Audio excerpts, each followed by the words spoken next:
বন্ধুরা, আজ আমি দেখাবো ক্যাঁকড়া রেসিপি। আর এখন বর্ষার সময় ক্যাঁকড়া খেতে কিন্তু খুব ভালো লাগে। আর কিন্তু এখন ঘিনুটাও বেশি হয় বা পেটেও কিন্তু ডিমও থাকে, খেতেও দারুণ লাগে।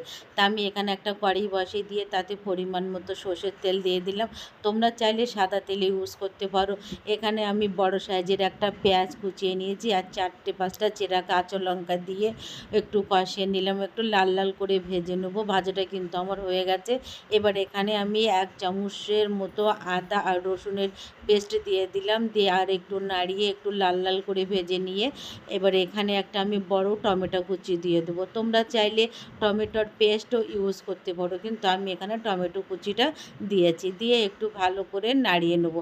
টমেটো দেওয়ার সঙ্গে সঙ্গে কিন্তু তোমরা লবণটা দিয়ে দেবে, তাহলে কিন্তু টমেটোটাও তাড়াতাড়ি সিদ্ধ হয়ে যায়, তখন আর কিন্তু একটু আস্তে আস্তে ভাব থাকে না। এখানে আমি পরিমাণ মতো লবণ দিয়ে দিচ্ছি। এরপরে দিয়ে দেবো লঙ্কা গুঁড়ো, দিয়ে দেবো আমি হলুদ গুঁড়ো, দিয়ে মানে হলুদ গুঁড়ো, জিরে গুঁড়ো, যে মশলাগুলো থাকে সেগুলো আমি সব দিয়ে দিচ্ছি। এক এক করে তোমাদের দেখিয়ে এখানে আমি দিয়ে দিলাম ধনিয়া গুঁড়ো, তারপরে দিয়ে দিচ্ছি আমি হলুদ গুঁড়ো আর জিরে গুঁড়ো।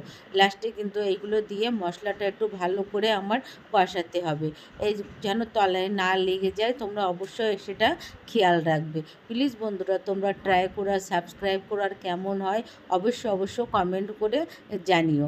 এবার আমি অল্প মানে একটু জল দিয়ে দেবো যেন মশলা তলায় না লেগে যায়। আর তোমরা একটু টাইম ধরে মশলাটা কষালে কিন্তু খেতে আরও ভালো লাগে। এবার আমার জল দিয়ে একটু কষানো হয়ে গেছে, দেখুন।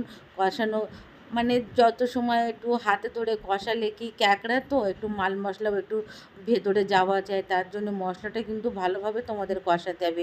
যেরকম আমরা মাংস রান্না করি ওরকমভাবে একটু মশলাটা কষিয়ে নেবে, তাহলে কিন্তু একটু টেস্টটা একটু ভালো আসবে। এবার পুরো মশলাটা কষিয়ে যে কাঁকড়াগুলো আমি ধুয়ে রেখেছিলাম সেগুলো এক এক করে দিয়ে দিয়েছি। কাঁকড়াগুলো কিন্তু খুব বড় ছিল। এবার ওটা পরিষ্কার করে ধুয়ে রেখে দেখুন তোমাদের সামনেই আমি দেখাচ্ছি কতগুলো কাঁকড়া, 5টা থেকে 6টা হবে। এবারে এটা মশলার সঙ্গে ভালো করে একটু কষিয়ে নিতে হবে। নিয়ে এখানে পরিমাণ মতো আমি জল দিয়ে দেবো। অবশ্যই তোমরা গরম জলটা ইউজ করবে।